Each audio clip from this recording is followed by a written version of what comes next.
가장 위험한 순간은 실패했을 때가 아니라 성공했을 때입니다. 권력을 쥔 사람이 가장 먼저 잃는 것은 판단력입니다. 2013년 4월 베네수엘라 대통령 선거에서 승리한 니콜라스 마두로는 TV 화면에 비친 자신의 모습을 보며 무슨 생각을 했을까요? 버스 기사에서 대통령까지 영화보다 극적인 이야기입니다.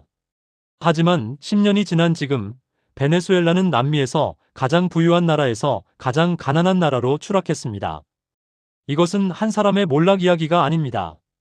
권력을 얻는 것과 그것을 감당할 능력은 전혀 다른 문제라는 이야기입니다. 조직에서 승진한 사람, 작은 권한을 받은 사람, 영향력을 갖게 된 사람 모두에게 해당하는 이야기입니다. 마두로는 악인이었을까요? 아니면 단지 준비되지 않은 사람이었을까요? 그의 선택들을 하나씩 따라가다 보면 우리 자신의 모습이 보입니다. 작은 권력 앞에서 우리도 같은 실수를 반복할 수 있다는 것을 알게 됩니다. 오늘은 베네수엘라가 아닌 우리 이야기를 합니다. 니콜라스 마두로는 1962년 11월 23일 베네수엘라 수도 카라카스의 가난한 동네에서 태어났습니다. 아버지는 노동조합 활동가였고 어머니는 집안일을 했습니다. 7남매 중 하나였습니다. 그는 평범한 학생이었습니다. 뛰어나지도 특별하지도 않았습니다. 고등학교를 졸업하고 대학에 가지 않았습니다. 돈이 없었기 때문입니다. 대신 버스 기사가 되었습니다. 18세에 버스 운전대를 잡았습니다. 매일 같은 노선을 운전했습니다. 새벽 5시에 기상해서 밤 10시에 집에 돌아왔습니다. 주말도 없었습니다. 버스 안에서 승객들의 불평을 들었습니다. 더운 날씨, 막힌 도로, 낮은 임금, 비싼 물가에 대한 불만들이었습니다. 그는 버스를 운전하면서 세상을 배웠습니다. 대학에서는 배울 수 없는 것들을 배웠습니다. 가난한 사람들의 삶을 매일 보았습니다. 새벽에 일터로 가는 노동자들, 시장에 가는 주부들, 학교에 가는 학생들을 태웠습니다. 여기서 첫 번째 질문이 생깁니다. 버스 기사로 일하는 것은 부끄러운 일이었을까요? 아닙니다. 정직한 노동이었습니다. 그런데 왜 그는 만족하지 못했을까요? 가난은 사람을 불안하게 만듭니다. 현재에 만족하지 못하게 만듭니다. 더 나은 삶을 꿈꾸게 만듭니다. 이것은 자연스러운 욕망입니다. 문제는 그 욕망을 어떻게 채우느냐입니다. 마두로는 노동조합에 가입했습니다. 아버지의 영향이었습니다. 노동조합 회의에 참석하기 시작했습니다. 거기서 사람들 앞에서 말하는 법을 배웠습니다. 불만을 표현하는 법, 동료들을 설득하는 법, 연대를 만드는 법을 익혔습니다. 그는 말을 잘했습니다. 교육을 많이 받지는 못했지만 사람들의 마음을 움직이는 재능이 있었습니다. 같은 버스 기사들의 고충을 대변했습니다. 회사와 협상했습니다. 작은 성과들을 얻었습니다. 임금 인상, 근무 조건 개선 같은 것들이었습니다. 노동조합 활동은 그에게 무엇을 주었을까요? 첫째, 정체성을 주었습니다. 단순한 버스 기사가 아니라 노동자의 권리를 위해 싸우는 활동가가 되었습니다. 둘째, 인정을 주었습니다. 동료들이 그를 존중했습니다. 셋째, 권력의 맛을 보여주었습니다. 작지만 영향력을 행사할 수 있었습니다. 여기서 우리는 배웁니다. 작은 권력도 사람을 변화시킵니다. 인정받는다는 느낌, 필요한 사람이라는 느낌이 중독성이 있습니다. 마두로는 이미 2단계에서 변하기 시작했습니다. 1980년대 베네수엘라는 석유로 부유한 나라였습니다. 하지만 그분은 고르게 분배되지 않았습니다. 소수의 엘리트가 대부분의 부를 독점했습니다. 가난한 사람들은 여전히 가난했습니다. 이런 불평등이 마두로 같은 사람을 만들어냈습니다. 불평등 자체가 문제는 아니었습니다. 문제는 불평등에 대한 분노가 해결책이 아닌 복수심으로 변했다는 것입니다. 마두로와 그의 동료들은 단순히 더 나은 삶을 원한 것이 아니라 엘리트들을 끌어내리고 싶어 했습니다. 복수심은 건설적인 에너지가 아닙니다. 무언가를 만들어내지 못합니다. 단지 파괴할 뿐입니다. 마두로의 정치 인생은 이미 2단계에서 방향이 정해졌습니다. 건설이 아닌 파괴, 대안이 아닌 비판, 해결이 아닌 선동으로 향하는 길이었습니다. 우리 삶에서도 마찬가지입니다. 불만을 가지는 것은 자연스럽습니다. 하지만 그 불만을 어떻게 표현하느냐가 중요합니다. 건설적으로 표현하면 변화를 만들지만 파괴적으로 표현하면 갈등만 만듭니다. 조직에서 불평만 하는 사람이 있습니다. 윗사람을 비판하고 시스템을 비난하지만 대안은 없습니다. 이런 사람은 일시적으로 인기를 얻을 수 있지만 장기적으로는 신뢰를 잃습니다. 마두로도 마찬가지였습니다. 1980년대 후반 마두로는 베네수엘라 사회주의 노동당에 가입했습니다. 젊은 좌파 지식인들을 만났습니다. 마르크스, 레닌, 체 게바라를 읽었습니다. 제대로 이해했는지는 의문입니다. 하지만 그런 이론들이 자신의 분노를 정당화해 주었습니다. 이론을 배우는 것과 현실을 이해하는 것은 다릅니다. 마두로는 이론을 배웠지만 현실을 이해하지 못했습니다. 경제가 어떻게 작동하는지, 정부가 어떻게 운영되는지, 국제관계가 얼마나 복잡한지 알지 못했습니다. 하지만 그는 확신에 차 있었습니다. 간단한 답을 가지고 있다고 믿었습니다. 부자들에게서 빼앗아 가난한 사람들에게 주면 모든 문제가 해결된다고 생각했습니다. 세상은 그렇게 단순하지 않은데 말입니다. 우리도 종종 이런 실수를 합니다. 복잡한 문제에 간단한 답을 찾으려 합니다. 어를 하면 비가 된다는 식의 단순한 논리를 믿습니다. 하지만 현실은 수많은 변수들이 얽혀 있습니다. 간단한 해결책은 없습니다. 마두로의 20대는 이렇게 지나갔습니다. 버스를 운전하고 노조 활동을 하고 정치 서적을 읽었습니다. 결혼도 했습니다. 그리고 기다렸습니다. 무엇을 기다렸을까요? 기회를 기다렸습니다. 자신의 야망을 실현할 기회를 기다렸습니다. 1992년은 마두로의 인생에서 전환점이 되는 해였습니다. 그해 2월 4일 우고 차베스라는 중령이 쿠데타를 일으켰습니다. 실패했습니다. 차베스는 체포되어 감옥에 갔습니다. 하지만 그 쿠데타 시도는 차베스를 전국적인 영웅으로 만들었습니다. 마두로는 차베스에게 매료되었습니다. 차베스는 마두로가 하고 싶었던 모든 것을 했습니다. 기득권에 도전했고 체제의 반기를 들었고 가난한 사람들의 영웅이 되었습니다. 마두로는 차베스 지지 운동에 뛰어들었습니다. 1994년 차베스가 사면되었습니다. 마두로는 차베스의 정당 창당을 도왔습니다. 거리에서 차베스를 위해 연설했습니다. 지지자들을 모았습니다. 차베스는 마두로의 충성심을 인정했습니다. 1998년 차베스가 대통령 선거에 출마했습니다. 마두로는 선거운동의 핵심 멤버가 되었습니다. 차베스가 승리했습니다. 베네수엘라 역사상 가장 획기적인 선거였습니다. 가난한 사람들이 처음으로 자신들의 대통령을 가지게 되었습니다. 차베스는 마두로를 하원의원으로 만들었습니다. 버스 기사에서 국회의원이 된 것입니다. 놀라운 신분 상승이었습니다. 하지만 여기서 질문이 생깁니다. 마두로는 국회의원으로서 준비가 되어 있었을까요? 준비가 안 되어 있었습니다. 법안을 작성하는 법을 몰랐습니다.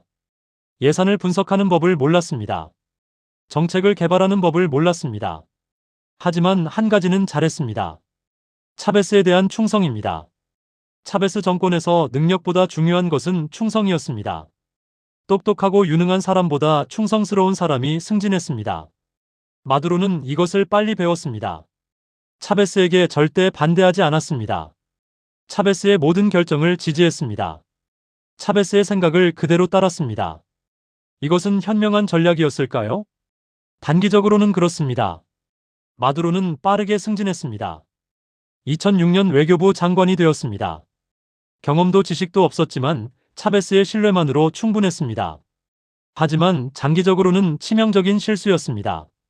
마두로는 독립적으로 생각하는 법을 잃어버렸습니다. 차베스 없이는 아무것도 결정하지 못하게 되었습니다.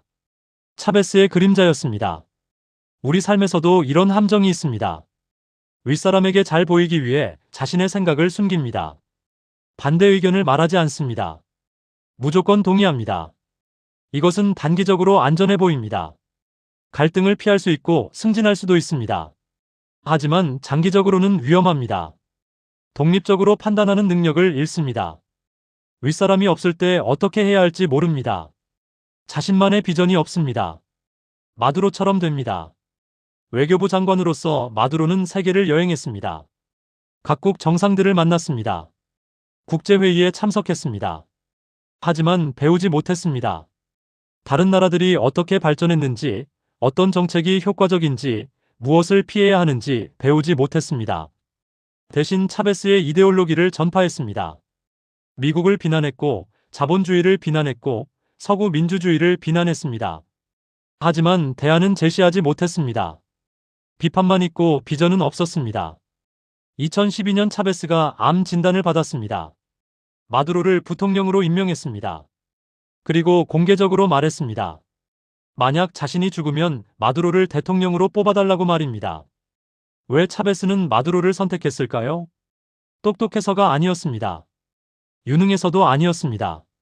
충성스러웠기 때문입니다. 차베스는 자신의 유산을 지킬 사람이 필요했습니다. 변화를 만들 사람이 아니라 현상을 유지할 사람이 필요했습니다. 이것은 리더의 흔한 실수입니다. 자신과 비슷한 사람, 자신에게 도전하지 않을 사람, 자신의 결정을 따를 사람을 후계자로 선택합니다. 하지만 조직이 정말 필요한 것은 새로운 아이디어, 다른 시각, 변화를 만들 용기를 가진 사람입니다. 차베스는 베네수엘라를 위해 최선의 선택을 한 것이 아니라 자신의 유산을 위해 최선의 선택을 했습니다. 이기적인 선택이었습니다. 그 대가를 치른 것은 베네수엘라 국민이었습니다. 2013년 3월 5일 차베스가 사망했습니다. 베네수엘라 전체가 슬픔에 잠겼습니다. 마두로는 장례식에서 울었습니다. 진심이었을 것입니다. 차베스는 그의 멘토였고 후원자였고 보호자였습니다. 이제 마두로는 혼자였습니다. 한 달 후 대통령 선거가 열렸습니다. 마두로는 차베스의 이름으로 선거 운동을 했습니다. 차베스의 정책을 계승하겠다고 약속했습니다. 차베스의 사진을 들고 다녔습니다. 자신의 정체성이 아니라 차베스의 그림자로 선거에 임했습니다. 간신히 이겼습니다. 50.6% 대 49.1%였습니다. 근소한 차이였습니다. 차베스는 압도적인 지지를 받았지만 마두로는 절반의 지지도 받지 못했습니다. 이것은 중요한 신호였습니다. 국민의 절반은 그를 원하지 않았습니다. 하지만 마두로는 이 신호를 무시했습니다. 대통령이 되었다는 사실에만 집중했습니다. 겸손할 기회를 놓쳤습니다. 반대파와 화해할 기회를 놓쳤습니다. 국민을 하나로 모을 기회를 놓쳤습니다. 대신 자신을 비판하는 사람들을 적으로 규정했습니다. 선거 결과에 불복하는 사람들을 쿠데타 세력이라고 불렀습니다. 대화 대신 대립을 선택했습니다. 여기서 우리는 배웁니다. 권력을 얻었을 때 가장 중요한 것은 겸손입니다. 자신을 지지하지 않는 사람들을 인정하고 그들의 목소리를 듣고 그들과 협력할 방법을 찾는 것입니다. 마두로는 정반대로 했습니다. 조직에서도 마찬가지입니다. 새로운 직책을 맡았을 때 모든 사람이 당신을 지지하는 것은 아닙니다. 어떤 사람은 다른 후보를 지지했을 수도 있습니다. 이때 그들을 적으로 만들면 조직은 분열됩니다. 대신 그들을 포용하고 협력을 구하면 조직은 강해집니다. 마두로의 대통령 취임은 베네수엘라의 시작이 아니라 끝의 시작이었습니다. 대통령이 된 마두로가 가장 먼저 한 일은 무엇이었을까요? 차베스의 정책을 강화하는 것이었습니다. 자신의 정책이 아니라 차베스의 정책이었습니다. 여기에 첫 번째 문제가 있었습니다. 차베스의 정책은 2000년대 초반 석유 가격이 높을 때 만들어진 것이었습니다. 정부가 석유 수입으로 돈이 넘쳐날 때였습니다. 공짜 주택을 주고 식료품을 보조하고 의료와 교육을 무료로 제공할 수 있었습니다. 하지만 2013년 상황은 달랐습니다. 석유 가격이 떨어지기 시작했습니다. 정부 수입이 줄어들었습니다. 예전처럼 돈을 쓸 수 없게 되었습니다. 정책을 조정해야 했습니다. 새로운 방법을 찾아야 했습니다. 마두로는 조정하지 않았습니다. 새로운 방법을 찾지 않았습니다. 대신 같은 정책을 더 강하게 밀어붙였습니다. 왜 그랬을까요? 차베스가 그렇게 했기 때문입니다. 차베스를 배신하고 싶지 않았습니다. 차베스의 유산을 지켜야 한다고 생각했습니다. 하지만 충성과 현실은 다릅니다. 과거의 성공 방식이 현재에도 통한다는 보장은 없습니다. 상황이 바뀌면 전략도 바뀌어야 합니다. 마두로는 이것을 이해하지 못했습니다. 우리 삶에서도 이런 일이 일어납니다. 과거에 성공했던 방식을 고집합니다. 예전에는 효과적이었던 방법을 계속 사용합니다. 하지만 시장이 변했고 기술이 변했고 사람들이 변했습니다. 변화에 적응하지 못하면 도태됩니다. 2014년 석유 가격이 급락했습니다. 배럴당 $100였던 가격이 $50 이하로 떨어졌습니다. 베네수엘라 정부 수입의 95%가 석유에서 나왔습니다. 재앙이었습니다. 마두로의 대응은 무엇이었을까요? 돈을 찍어냈습니다. 중앙은행의 명령에서 돈을 더 발행하게 했습니다. 경제학자들이 경고했습니다. 인플레이션이 올 것이라고 말했습니다. 마두로는 듣지 않았습니다. 왜 듣지 않았을까요? 경제를 이해하지 못했기 때문입니다. 버스 기사였던 그는 경제 원리를 배운 적이 없었습니다. 돈을 더 찍으면 돈이 더 생긴다고 생각했습니다. 간단한 논리였습니다. 하지만 틀린 논리였습니다. 인플레이션이 시작되었습니다. 처음에는 천천히, 그 다음에는 빠르게, 마지막에는 통제 불가능하게 진행되었습니다. 2015년 인플레이션율이 100%를 넘었습니다. 2016년에는 800%를 넘었습니다. 돈의 가치가 매일 떨어졌습니다. 사람들이 슈퍼마켓에 갔습니다. 선반이 비어 있었습니다. 식료품이 없었습니다. 생필품이 없었습니다. 약이 없었습니다. 세계에서 가장 큰 석유 매장량을 가진 나라에서 사람들이 굶주리기 시작했습니다. 마두로는 누구를 비난했을까요? 자신의 정책을 비난했을까요? 아닙니다. 미국을 비난했습니다. 야당을 비난했습니다. 기업들을 비난했습니다. 경제전쟁이 일어나고 있다고 말했습니다. 외부의 적이 베네수엘라를 파괴하려 한다고 주장했습니다. 이것은 책임의 피였습니다. 하지만 효과가 있었습니다. 일부 지지자들은 믿었습니다. 모든 문제가 외부 세력 때문이라고 믿었습니다. 마두로가 희생양을 만든 것입니다. 책임을 회피하는 것은 쉽습니다. 남을 탓하는 것은 편합니다. 자신의 실수를 인정하는 것은 어렵습니다. 하지만 책임을 회피하면 문제는 해결되지 않습니다. 오히려 악화됩니다. 조직에서도 마찬가지입니다. 프로젝트가 실패했을 때 시장 탓을 합니다. 경쟁사 탓을 합니다. 팀원 탓을 합니다. 하지만 리더 자신의 결정을 돌아보지 않습니다. 이런 태도는 신뢰를 무너뜨립니다. 2015년 국회의원 선거가 열렸습니다. 야당이 압승했습니다. 국회의 3분의 1을 차지했습니다. 국민이 마두로에게 메시지를 보낸 것입니다. 변화를 원한다는 메시지였습니다. 마두로는 어떻게 반응했을까요? 국회를 인정하지 않았습니다. 대신 새로운 재원의회를 만들었습니다. 자신의 지지자들만 모은 의회였습니다. 민주적으로 선출된 국회의 권한을 빼앗았습니다.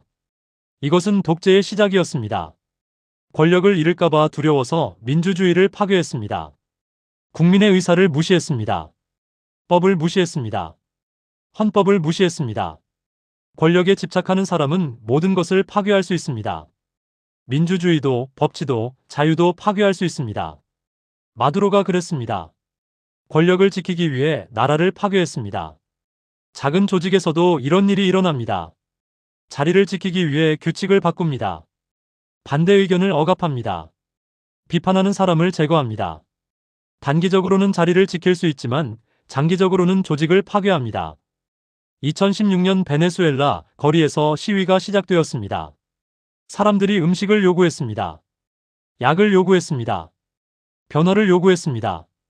평화적인 시위였습니다. 마두로는 군대를 보냈습니다. 경찰을 보냈습니다. 시위대를 진압했습니다. 최루탄을 쏘고 고무탄을 쏘고 실탄을 쏘기도 했습니다. 사람들이 죽었습니다. 수백 명이 다쳤습니다. 수천 명이 감옥에 갔습니다.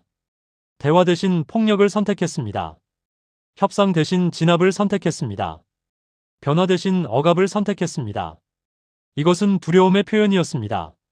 자신의 정당성을 믿지 못했기 때문입니다. 진정한 리더는 비판을 받아들입니다. 반대 의견을 경청합니다. 대화로 해결하려 합니다. 하지만 약한 리더는 비판을 두려워합니다. 반대 의견을 위협으로 봅니다. 폭력으로 해결하려 합니다. 마두로는 약한 리더였습니다. 권력은 있었지만 권위는 없었습니다. 지위는 있었지만 존경은 없었습니다. 강제할 수는 있었지만 설득할 수는 없었습니다. 이 시기에 마두로 주변에는 누가 있었을까요? 정직한 조언자가 있었을까요? 진실을 말해주는 사람이 있었을까요? 없었습니다. 모두가 예스맨이었습니다. 마두로가 듣고 싶어하는 말만 했습니다. 왜 그랬을까요? 마두로가 그런 사람들만 주변에 두었기 때문입니다. 비판하는 사람은 제거했습니다. 다른 의견을 말하는 사람은 쫓아냈습니다. 충성스러운 사람만 남았습니다. 하지만 충성스러운 사람이 유능한 사람은 아니었습니다. 리더가 저지르는 가장 큰 실수 중 하나는 예스맨으로 자신을 둘러싸는 것입니다. 자신의 의견에 동의하는 사람만 곁에 둡니다. 편안하지만 위험합니다. 현실을 모르게 됩니다. 문제를 보지 못하게 됩니다. 실수를 반복하게 됩니다. 좋은 리더는 자신에게 반대하는 사람을 곁에 둡니다. 불편하지만 필요합니다. 다른 시각을 제공받습니다. 실수를 바로잡을 수 있습니다. 더 나은 결정을 내릴 수 있습니다. 2016년 말 베네수엘라 경제는 자유낙하 중이었습니다. GDP가 10% 이상 하락했습니다. 실업률이 치솟았습니다. 범죄율이 급증했습니다. 병원에는 약이 없었고 학교에는 교사가 없었고 공장은 문을 닫았습니다. 마두로는 여전히 차베스의 사진을 들고 다녔습니다. 여전히 차베스의 이름을 불렀습니다. 여전히 차베스의 정책을 고수했습니다. 하지만 차베스는 죽었고 그의 정책은 시대에 뒤떨어졌고 베네수엘라는 무너지고 있었습니다. 과거에 사는 것은 편안합니다. 변화하지 않아도 됩니다. 새로운 것을 배우지 않아도 됩니다. 하지만 세상은 계속 변합니다. 과거에 머물러 있으면 뒤처집니다. 2017년은 베네수엘라 역사에서 가장 어두운 해 중 하나가 되었습니다. 경제가 완전히 무너졌습니다. 인플레이션이 2000%를 넘어섰습니다. 하이퍼 인플레이션이었습니다. 사람들은 지폐를 세지 않고 무게로 측정했습니다. 슈퍼마켓 선반은 비어 있었습니다. 사람들은 새벽부터 줄을 섰습니다. 하루 종일 기다렸습니다. 그래도 아무것도 사지 못했습니다. 재고가 없었기 때문입니다. 왜 재고가 없었을까요? 기업들이 생산을 중단했기 때문입니다. 왜 중단했을까요? 정부가 가격을 통제했기 때문입니다. 마두로 정부는 모든 상품의 가격을 고정했습니다. 생산 비용보다 낮게 고정했습니다. 기업들은 손해를 보며 생산할 수 없었습니다. 공장을 닫았습니다. 직원들을 해고했습니다. 재고가 바닥났습니다. 경제학 교과서에 나오는 실패 사례가 현실이 되었습니다. 마두로는 이해하지 못했습니다. 왜 기업들이 생산하지 않는지, 왜 가게에 물건이 없는지 이해하지 못했습니다. 대신 기업가들을 비난했습니다. 이기적이라고, 탐욕스럽다고, 국민을 배신했다고 비난했습니다. 하지만 문제는 기업가가 아니었습니다. 문제는 정책이었습니다. 시장 원리를 무시한 정책이었습니다. 현실을 무시한 이상주의였습니다. 우리는 여기서 배웁니다. 좋은 의도만으로는 충분하지 않습니다. 가난한 사람을 돕고 싶은 마음은 아름답습니다. 하지만 방법이 잘못되면 오히려 해를 끼칩니다.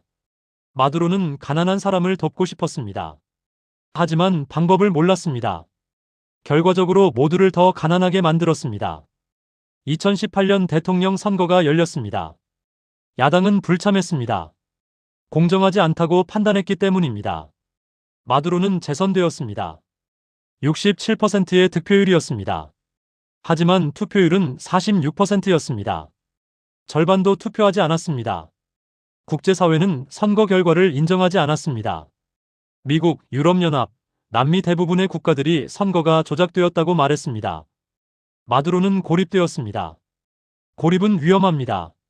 친구가 없는 나라는 취약합니다. 무역 상대가 없으면 경제가 무너집니다. 동맹이 없으면 안보가 약해집니다. 마두로는 베네수엘라를 국제사회에서 고립시켰습니다. 왜 그랬을까요? 자존심 때문이었습니다. 비판을 받아들이지 못했습니다. 조언을 듣지 않았습니다. 협력을 거부했습니다. 자존심이 나라를 망쳤습니다. 개인의 삶에서도 마찬가지입니다. 자존심 때문에 사과하지 못합니다. 자존심 때문에 도움을 청하지 못합니다. 자존심 때문에 배우기를 거부합니다. 자존심이 성장을 막습니다.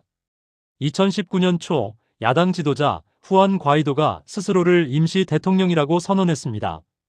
미국과 50개 이상의 국가들이 그를 인정했습니다. 베네수엘라에 2명의 대통령이 생겼습니다. 정치적 위기가 극에 달했습니다. 마두로는 권력을 포기하지 않았습니다. 군대의 지지를 받았습니다. 군대에 돈을 주고 특권을 주고 권력을 나눠주었습니다. 군대가 마두로를 지지하는 이유는 충성이 아니라 이익이었습니다. 이것은 부패한 권력 구조였습니다. 나라가 망해도 소수는 부유했습니다. 국민이 굶주려도 군 장성들은 호화로운 삶을 살았습니다. 병원에 약이 없어도 권력자들은 최고의 치료를 받았습니다. 불평등이 극심했습니다. 하지만 아이러니하게도 마두로는 평등을 추구한다고 말했습니다. 사회주의를 지킨다고 주장했습니다. 가난한 사람을 대변한다고 했습니다. 말과 행동이 정반대였습니다. 이것은 위선이었습니다. 가장 해로운 종류의 위선이었습니다. 정의를 말하면서 불의를 저지르고, 평등을 말하면서 특권을 누리고, 국민을 사랑한다고 말하면서 국민을 탄압했습니다. 우리 삶에서도 이런 위선이 있습니다. 정직을 말하면서 거짓말을 하고, 가족을 사랑한다고 말하면서 시간을 내지 않고, 건강이 중요하다고 말하면서 운동하지 않습니다. 말과 행동이 일치하지 않으면 신뢰를 잃습니다. 2019년 말 베네수엘라 경제는 완전히 붕괴했습니다. GDP가 2013년 대비 65% 감소했습니다. 5년 만에 경제 규모가 3분의 1로 줄어든 것입니다. 전쟁도 없이 자연재해도 없이 이런 일이 일어났습니다. 인플레이션은 1000만%를 넘어섰습니다. 숫자로 표현하기도 어려운 수준이었습니다. 아침에 빵값이 100볼리바르였다면 저녁에는 150볼리바르였습니다. 돈이 의미를 잃었습니다. 사람들은 베네수엘라를 떠나기 시작했습니다. 처음에는 천천히, 그 다음에는 빠르게, 마지막에는 홍수처럼 떠났습니다. 2020년까지 500만 명 이상이 나라를 떠났습니다. 인구의 15%가 난민이 되었습니다. 의사, 교사, 엔지니어, 숙련 노동자들이 떠났습니다. 나라의 미래가 떠난 것입니다. 남은 사람들은 너무 가난해서, 너무 늙어서, 혹은 갈 곳이 없어서 남은 사람들이었습니다. 마두로는 이것을 어떻게 설명했을까요? 자신의 정책 실패라고 인정했을까요? 아닙니다. 미국의 경제 제재 때문이라고 말했습니다. 외부의 압박 때문이라고 주장했습니다. 일부는 사실이었습니다. 미국의 제재가 경제에 영향을 미친 것은 맞습니다. 하지만 그것이 전부는 아니었습니다. 근본 원인은 잘못된 경제 정책이었습니다. 부패였습니다. 무능이었습니다. 책임을 나누는 것과 책임을 전가하는 것은 다릅니다. 여러 요인이 있을 수 있습니다. 하지만 리더는 자신이 통제할 수 있는 부분에 대해서는 책임을 져야 합니다. 마두로는 그렇게 하지 않았습니다. 조직에서도 마찬가지입니다. 실패했을 때 외부 요인만 탓합니다. 경쟁이 심해서, 시장이 어려워서, 직원들이 열심히 안 해서라고 말합니다. 하지만 리더 자신의 전략, 결정, 리더십에 대해서는 돌아보지 않습니다. 2020년 코로나19 팬데믹이 시작되었습니다. 전 세계가 어려움을 겪었습니다. 베네수엘라는 특히 더 심각했습니다. 이미 무너진 의료 시스템이 완전히 마비되었습니다. 병원에는 침대가 부족했고, 산소가 부족했고, 의사가 부족했고, 약이 부족했습니다. 사람들은 집에서 죽었습니다. 공식 통계는 신뢰할 수 없었습니다. 정부가 숫자를 조작했기 때문입니다. 마두로는 위기를 기회로 이용했습니다. 더 많은 통제권을 가졌습니다. 이동을 제한하고 모임을 금지하고 언론을 검열했습니다. 팬데믹이라는 명분으로 독재를 강화했습니다. 위기는 리더의 진짜 모습을 드러냅니다. 어떤 리더는 위기 속에서 국민을 보호합니다. 희생하고 헌신하고 앞장섭니다. 어떤 리더는 위기를 이용합니다. 권력을 강화하고 반대파를 제거하고 자신의 지위를 공고히 합니다. 마두로는 후자였습니다. 국민이 고통받을 때 자신의 권력을 생각했습니다. 사람들이 죽어갈 때 정치적 이익을 계산했습니다. 이것은 리더십의 완전한 실패였습니다. 우리 주변에서도 위기는 옵니다. 회사가 어려워지고 팀이 위기에 처하고 프로젝트가 실패 위기에 놓입니다. 이때 리더는 선택해야 합니다. 팀을 지킬 것인가, 자신을 지킬 것인가, 책임을 질 것인가, 회피할 것인가, 함께 해결할 것인가, 남을 희생양으로 만들 것인가. 2024년 니콜라스 마두로는 여전히 베네수엘라 대통령입니다. 여전히 권력을 쥐고 있습니다. 하지만 통치하는 것은 폐허입니다. 베네수엘라는 한때 남미에서 가장 부유한 나라였습니다. 세계 최대 석유 매장량을 자랑했습니다. 중산층이 두터웠고 교육 수준이 높았고 민주주의가 작동했습니다. 지금은 모두 사라졌습니다. GDP는 최고점 대비 80% 감소했습니다. 평균 임금은 월 5달러입니다. 10명 중 9명이 빈곤선 아래에 살고 있습니다. 범죄율은 세계 최고 수준입니다. 평균 수명은 감소했습니다. 700만 명 이상이 나라를 떠났습니다. 인구의 거의 4분의 1입니다. 남미 역사상 최대 규모의 난민 위기입니다. 시리아 난민 위기에 필적하는 규모입니다. 전쟁도 없이 일어난 일입니다. 마두로는 어떻게 살고 있을까요? 궁전에서 살고 있습니다. 경호원에 둘러싸여 있습니다. 최고의 음식을 먹고 최고의 의료를 받고 해외여행을 합니다. 국민이 굶주릴 때 그는 미식가 레스토랑에서 스테이크를 먹는 모습이 소셜미디어에 올라왔습니다. 그는 후회할까요? 아마도 아닐 것입니다. 자신이 옳다고 믿을 것입니다. 모든 문제가 다른 사람 때문이라고 생각할 것입니다. 이것이 자기기만입니다. 자기기만은 무서운 것입니다. 현실을 보지 못하게 만듭니다. 실수를 인정하지 못하게 만듭니다. 변화를 거부하게 만듭니다. 마두로는 완전한 자기기만 속에 살고 있습니다. 그럼 우리는 마두로에게서 무엇을 배울까요? 첫째, 권력을 얻는 것과 권력을 감당하는 것은 다릅니다. 승진하는 것과 그 직책을 잘 수행하는 것은 다릅니다. 자리에 오르는 것과 그 자리에 맞는 사람이 되는 것은 다릅니다. 마두로는 대통령이 되었습니다. 하지만 대통령으로서 필요한 능력은 없었습니다. 경제를 이해하지 못했고, 외교를 이해하지 못했고, 행정을 이해하지 못했습니다. 그저 차베스의 그림자였을 뿐입니다. 우리도 준비되지 않은 채로 승진할 수 있습니다. 능력보다 연차로, 실력보다 인맥으로, 성과보다 정치로 올라갈 수 있습니다. 하지만 자리가 사람을 만들어주지는 않습니다. 스스로 배우고 성장하고 준비해야 합니다. 둘째, 과거의 성공이 미래를 보장하지 않습니다. 차베스의 정책은 2000년대에는 효과적이었습니다. 하지만 2010년대에는 통하지 않았습니다. 상황이 변했기 때문입니다. 계속 배워야 합니다. 새로운 지식을 습득하고 새로운 기술을 익히고 새로운 관점을 받아들여야 합니다. 과거에 머물러 있으면 도태됩니다. 조직도 마찬가지입니다. 10년 전 성공 공식이 지금도 통할까요? 아마도 아닐 것입니다. 시장이 변했고 기술이 발전했고 고객이 달라졌습니다. 변화에 적응하지 못하면 실패합니다. 셋째, 충성보다 능력이 중요합니다. 마두로는 충성스러웠기 때문에 대통령이 되었습니다. 하지만 능력이 없었기 때문에 실패했습니다. 조직을 운영할 때 능력 있는 사람을 뽑아야 합니다. 자신에게 도전하는 사람, 다른 의견을 말하는 사람, 더 나은 아이디어를 가진 사람을 환영해야 합니다. 예스맨만 모으면 조직은 약해집니다. 넷째, 책임을 회피하면 문제는 해결되지 않습니다. 마두로는 모든 것을 남의 탓으로 돌렸습니다. 미국 야당, 기업가, 외부 세력을 비난했습니다. 하지만 문제는 해결되지 않았습니다. 실수를 인정하는 것은 약점이 아니라 강점입니다. 잘못을 바로잡을 수 있는 첫걸음입니다. 책임을 지는 리더가 신뢰받는 리더입니다. 다섯째, 권력에 집착하면 모든 것을 잃습니다. 마두로는 권력을 지키기 위해 민주주의를 파괴했고 법치를 무너뜨렸고 국민을 억압했습니다. 결과는 무엇이었을까요? 국가의 붕괴였습니다. 때로는 내려놓는 것이 현명합니다. 자리에서 물러나는 것이 용기입니다. 다른 사람에게 기회를 주는 것이 리더십입니다. 마두로는 내려놓지 못했습니다. 그래서 모든 것을 망쳤습니다. 여섯째, 이상만으로는 충분하지 않습니다. 마두로는 좋은 의도를 가졌을지 모릅니다. 가난한 사람을 돕고 싶었을지 모릅니다. 불평등을 줄이고 싶었을지 모릅니다. 하지만 방법을 몰랐습니다. 좋은 의도에 실행력이 더해져야 합니다. 열정에 전문성이 더해져야 합니다. 비전에 현실 감각이 더해져야 합니다. 그렇지 않으면 선의로 포장된 재앙이 됩니다.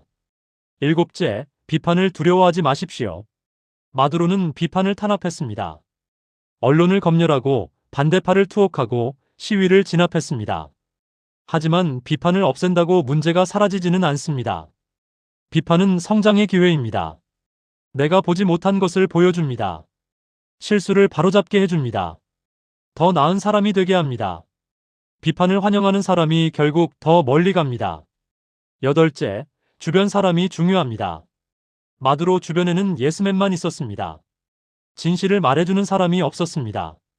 다른 관점을 제시하는 사람이 없었습니다. 좋은 친구, 정직한 조언자, 비판적인 멘토를 곁에 두십시오.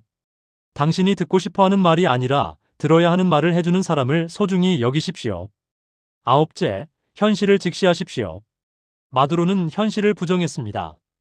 경제가 무너지는데도 모든 것이 잘 되고 있다고 말했습니다. 사람들이 굶주리는데도 풍요롭다고 주장했습니다. 자기 기만이었습니다. 현실은 가혹할 수 있습니다. 인정하기 어려울 수 있습니다. 하지만 현실을 부정하면 문제는 더 악화됩니다. 현실을 직시하는 것이 해결의 시작입니다. 열째, 겸손하십시오. 마두로는 교만했습니다. 자신이 항상 옳다고 믿었습니다. 배울 것이 없다고 생각했습니다. 다른 사람의 조언이 필요 없다고 여겼습니다. 겸손은 배움의 시작입니다. 내가 모르는 것이 있다는 것을 인정하는 것입니다. 다른 사람에게서 배울 수 있다는 것을 받아들이는 것입니다. 겸손한 사람이 계속 성장합니다. 마지막으로 권력은 목적이 아니라 수단입니다.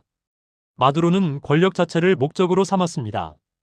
권력을 지키는 것이 유일한 목표가 되었습니다.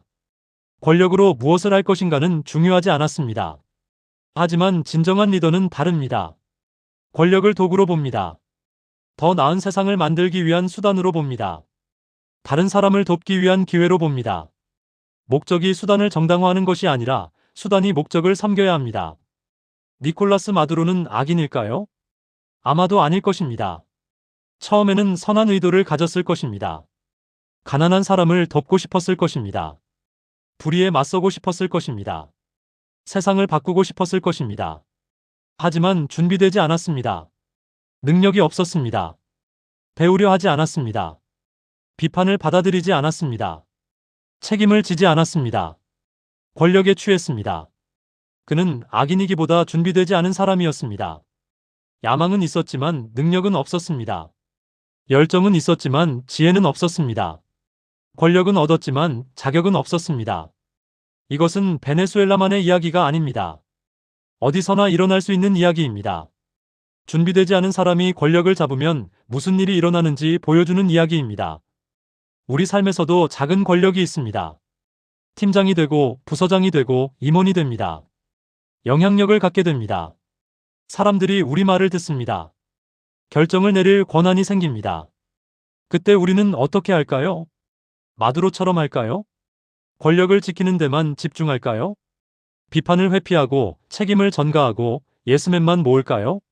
아니면 다른 길을 갈까요? 겸손하게 배우고 능력을 키우고 비판을 받아들이고 책임을 지고 다른 사람을 섬길까요? 선택은 우리의 몫입니다.